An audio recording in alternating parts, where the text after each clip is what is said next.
ये बात लोगों को मालूम नहीं होगी।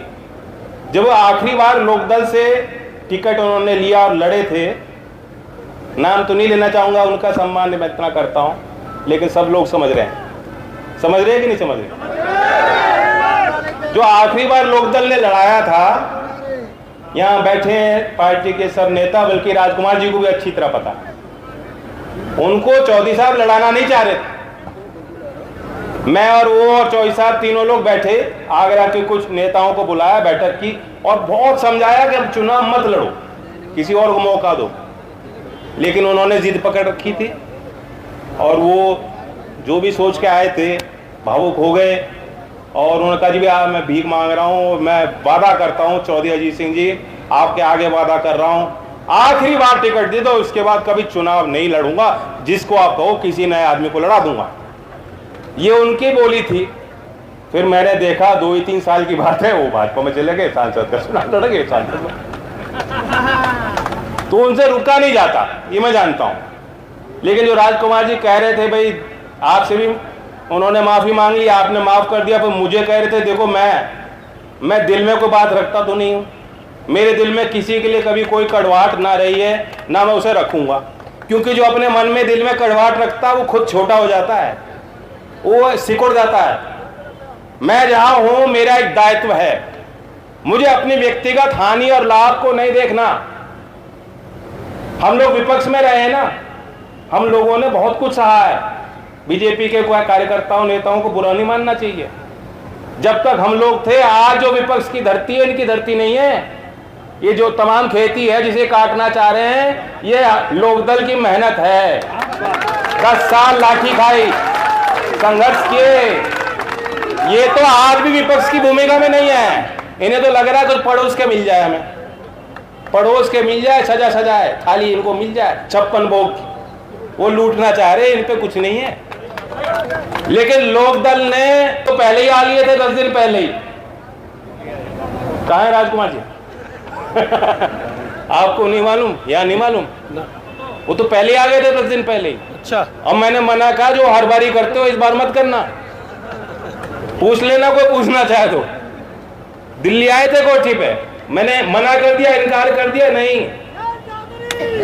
ईमानदारी चौधरी चरण सिंह की और चौधरी अजीत सिंह जी की वैचारिक ईमानदारी को आज भी याद करते हैं। मैं उस रास्ते से भटक नहीं सकता। जब निर्णय ले दिया और साथ दे रहे हैं तो छाती अड़ा के साथ रहेंगे,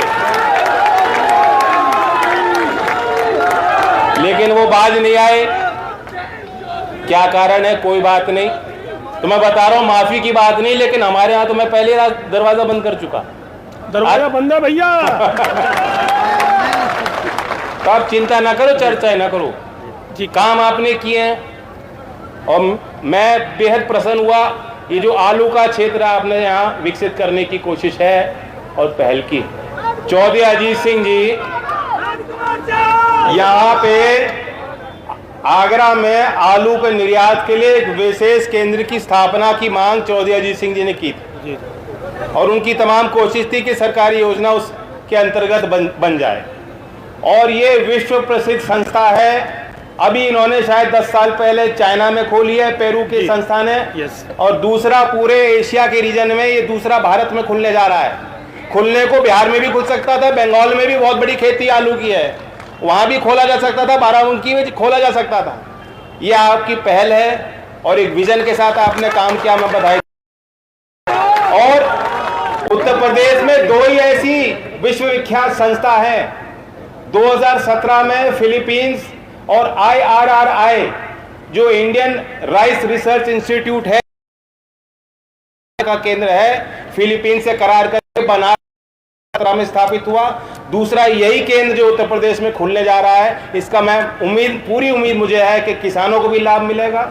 और ये चौधरी अजीत सिंह जी भी इनकी इच्छा थी कि जो वैज्ञानिक के हाथ में जो विकसित हो रहा है, लेबोरेटरी से लेकर KVK से लेकर, जब तक किसान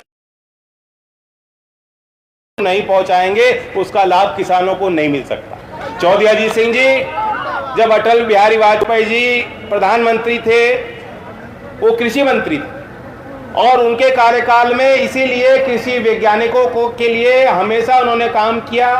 केवीके को उन्होंने बढ़ावा दिया। देश के सभी जिलों में कृषि विज्ञान केंद्रों की स्थापना की पहल चौधरी अजीत सिंह जी की, और उस समय एनडीए के साथ हम लोग थे, उस सरकार की पहल थी। वरना कृषि के विज्ञान और कृषि क्षेत्र में अनुसंधान को बढ़ावा देने की कोई नीति नहीं है। आज भी मैं इन बातों को छोड़ करके, क्योंकि ये बहुत तकनीकी बारीकी की बात है, मैं मूल बात पर आ जाता हूं। चौधरी चरण सिंह का मानना था, और आज देश के प्रधानमंत्री भी उसी सोच के हैं। कभी कभी जो हमें साधारण व्यक्ति लगते हैं ना, कि साधारण परिवार से हैं, आर्थिक व्यवस्था उनकी कमजोर है, दिखने में साधारण है, वो साधारण व्यक्ति असाधारण कार्य करते हैं। मेरी बात छोड़ दो, मैं तो चौधरी साहब के बाद, चौधरी अजीत सिंह जी के बाद मुझे बहुत कुछ आप लोगों ने दिया है। राजकुमार जी, इन्होंने जो कुछ है ये अपने आप मेहनत से हैं, कुछ मिला नहीं इनको पड़ोस के, मेहनत से यहाँ तक पहुंचे हैं।